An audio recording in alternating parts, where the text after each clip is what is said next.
Ниту се фали, ниту се жали. Граѓаните немаа можност да дознаат како оди бизнисот со фотоволтаици на сопругата на премиерот Димитар Ковачевски, па од тоа да извлечат поука дали е исплатливо да се инвестира во обновливи извори на енергија. Прашан дали е задоволен од тоа како се развива бизнисот, првиот човек на владата даде одговор кој речиси и да не кореспондираше со прашањето. Прстот го впери во опозицијата, дека секогаш кога ќе ја промашеле работата, се занимавале со герила акции. Само би му порачал на лидерот на опозицијата, па не, ја одговарам на прашањето.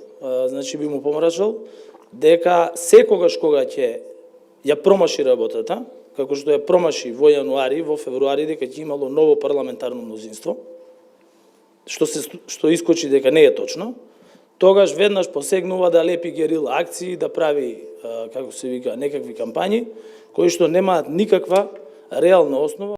Иако прашањето беше со цел да добиеме негов впечаток за таков тип на бизнис, Ковачевски почна да се правда дека се што поседувал тој и неговото семејство било уредно пријавено во анкетниот лист, нешто што Алфа воопшто не го спомена. Се што јас и моето семејство имаме е пријавено во анкетниот лист, пријавено во сите регистри во државата, од управата за јавни приходи, централниот регистар и така натаму, и таму се може да се провери.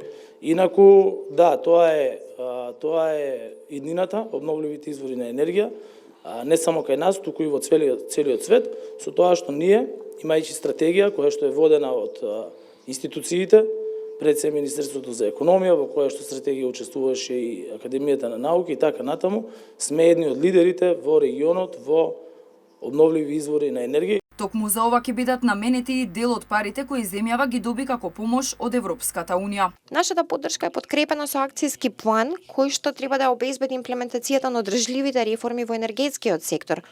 Ова мора целосно да се имплементира. Но овие 80 милиони евра се само дел од еден поширок пакет вреден 1 милијарда евра кој што Европската унија го подготви за целиот Западен Балкан. Овие 80 милиони евра се дел од вкупно 225 милиони евра што владата ги планира за мерки за справување со енергетската криза во 2023 година.